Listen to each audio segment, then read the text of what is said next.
First up is Marcellus, listening in Indianapolis, Indiana, WBRI. Hi, Marcellus. How are you, sir? I'm doing well. Thank you.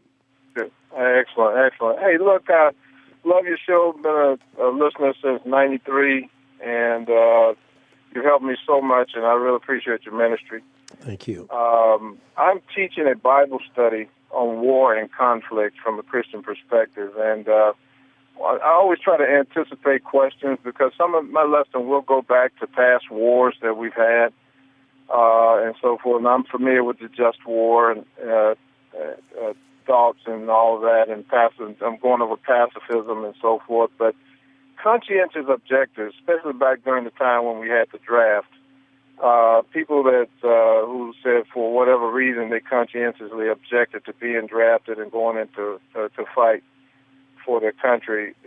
What is a biblical view of that? Is that disobedience where Romans 13 is concerned, or is that something that a Christian can indeed do? Well, I think that if you truly hold that this is the law of God and that God's law trumps all human law, then I think that being a conscientious objector is the only thing that you can be. There are many people that held that position during church history. You think of Tertullian. He said that Christ, in disarming Peter, ungirt every soldier. And many people point to Matthew 5 that we are not to resist evil.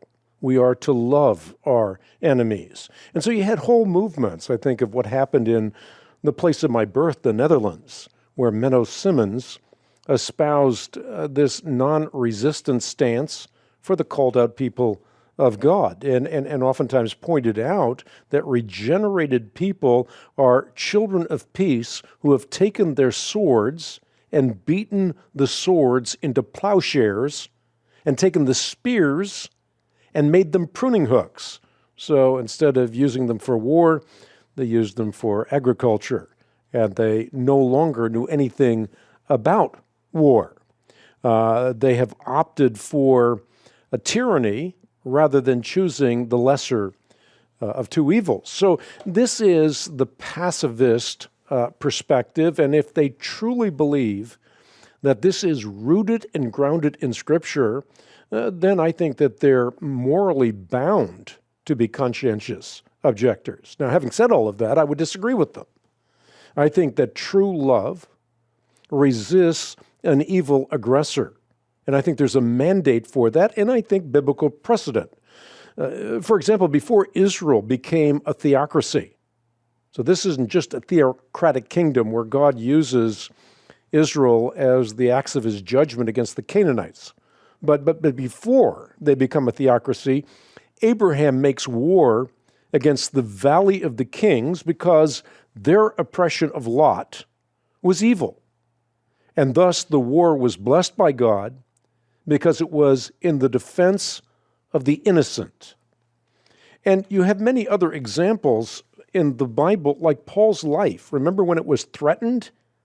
He accepted the protection of a Roman army in Acts chapter 23, and therefore he considered it his right to be protected by the military against the unjust attempts of terrorists upon his life.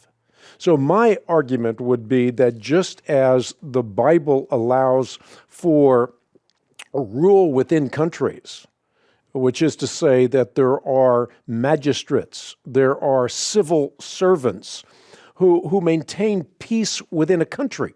You have police officers.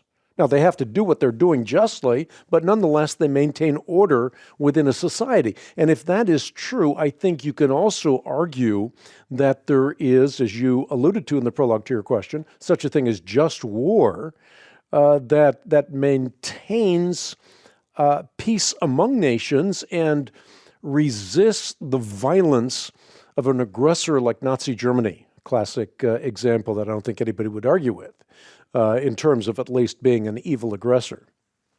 Right. Okay. Well, man, that really helps me a lot. I really appreciate that, Hank. Thank you so much. Well, a lot's been written on that, and you can probably do better than my off-the-cuff comments, but hopefully that is helpful.